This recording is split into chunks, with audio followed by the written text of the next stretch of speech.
At the Fox 5 Amplified table with Jacqueline Schultz, talking about a story you've been following a lot because we've had some updates on it. The commercial center, and actually the area around it, is where you've been doing a lot of the stories. They're trying to discuss what's next for this area. You know, it used to be the center of commerce and a hub for things. It's a little quieter over the last few years. So, Oh yeah, it's gone through such waves of development, and you're a newcomer to the valley. I've been here for a few years, and folks who have been here such a long time, they know and remember, and they love Commercial Center. That used to be the spot in the 60s and 70s. You would go there, maybe get your hair done, then go shopping at a store, maybe get a dress. You could go see concerts there. I believe the Doors performed in one of the concert venues there. So it was like almost like a one-stop shop, and the parking lot used to be packed and full of people. And over time, it's gone by the wayside.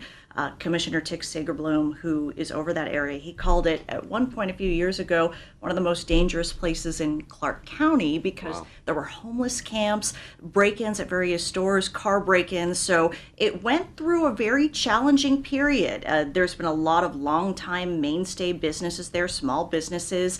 Rent is expensive all over Vegas, and so even some artists were looking to move to Commercial Center and looking for cheap places to rent. And so it's real estate, it's there. People are looking at it because it's a place that's easy to get to.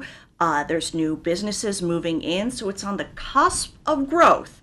It's just where to go from here. Yeah, I was just looking at the map. So, you know, it's right in the middle of Maryland Parkway there in Sahara. So it's not too far from the Arts District, not too far from Fremont Street. So the area around it is sort of gentrified. But that particular area still needs some help. So, because I know you've done stories about the area, there were some buildings that have already been taken down or have been remodeled. Yeah, they had asbestos, is what happens when you have those really old buildings. So one of them, the Commercial Arts Center, was built in the 70s, full of asbestos and other issues.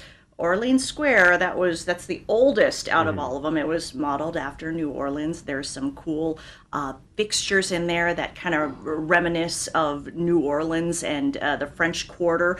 And a lot of small businesses want to keep it. They like the layout, but it is really expensive. It will cost about $15 million to rehab it and $3 million to demo it. But all the locals and all the businesses are like, save it. We got to save it. We tear down everything else in Vegas. Yeah. Keep this one. Well, cheaper to demo it, but then if you want to rebuild something there, it'll cost Exactly. considerably more. It could cost a lot, and then you have to have a developer who really wants that project and believes in that project. So now it's something called a redevelopment area. So that means that property tax dollars, anytime you spend money there, you go to a store, you go to a restaurant, the tax dollars can go back to reinvest into the district. But also at the same time, local lawmakers have to make decisions as to what's the best use of that money. So when you talk to the commissioner, they're trying to work, I'm guessing, with developers and the people that already have businesses there to see what the future is. Is there an imminent vote on this, or they're just really in the process of trying to figure out what do we do? What do we do with Orleans Square? That is still the big unknown. However, after that giant building that's being demolished now is going to finally get leveled, there's going to be more live entertainment there, maybe live event spaces, and they're hoping to partner with maybe a very big events partner to be able to bring more live events. Notably, a few years ago, Insomniac had a concert there. Mixed reviews for some people, but you know, it's the start and the beginning and the potential with all that space, all those places for shops for more things to happen. There's hopes to maybe have more bars and restaurants there so people can bar hop. Because again, of where it is, it's so close to other places that it can really be kind of a connector between Arts District, Fremont, and then the area just south of that, between there and the Strip. They're trying to make it their own thing because there's a lot of people who know it. It's easy to get to, way easier to park there than the Arts District. Yeah. And it's free parking. It's actually free. And so there's hopes that there's a steakhouse moving in and it's going to have gaming. There's another restaurant moving back in, Lotus of Siam. There's a Pilates studio that just opened up. A new diner moved back in. So there's restaurants and businesses that are seeing the potential. They're coming in, and there's hopes to have maybe some art in the parking lot, more live events. So rather than going to the Arts District every time for First Friday, maybe there could be something local in Commercial Center. I thought it was interesting what you said. I think you said it was businesses that told you, or the business owners, that we knock everything else down in Las Vegas. Let's try to keep some of this history. Yeah, just kind of the thought is nothing sacred. Can there be something that we can save? As you've been here and you've seen like the Tropicana get demolished or other buildings. People are very sentimental and they like Las Vegas history. But with Historic Commercial Center, because it's so passionate for so many locals, that's why they want to save it. Now, we do like to blow things up. We have that story recently about the cannery, which is not even an old building.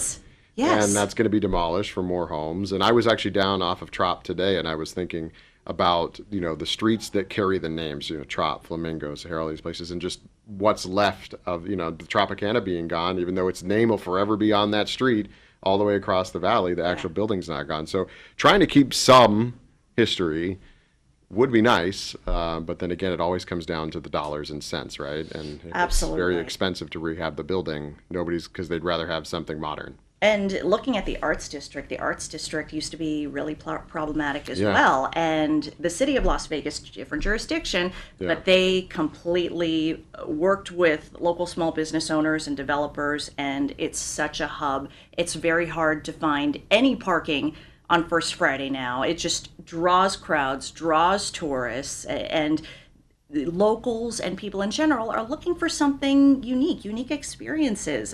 They want off-strip, cheaper options, and so there's a hunger for different places to go, and Commercial Center will be it. It's just a matter of finding the direction, and as I've been talking with insiders, making sure there's a clear plan of where things are going to go from here. Do you know if they're looking at, the redevelopment that happened in the Arts District as sort of a guide? I mean, I know, like you said, different jurisdiction, different hoops to jump through, but, that they're saying, well, look what happened over there.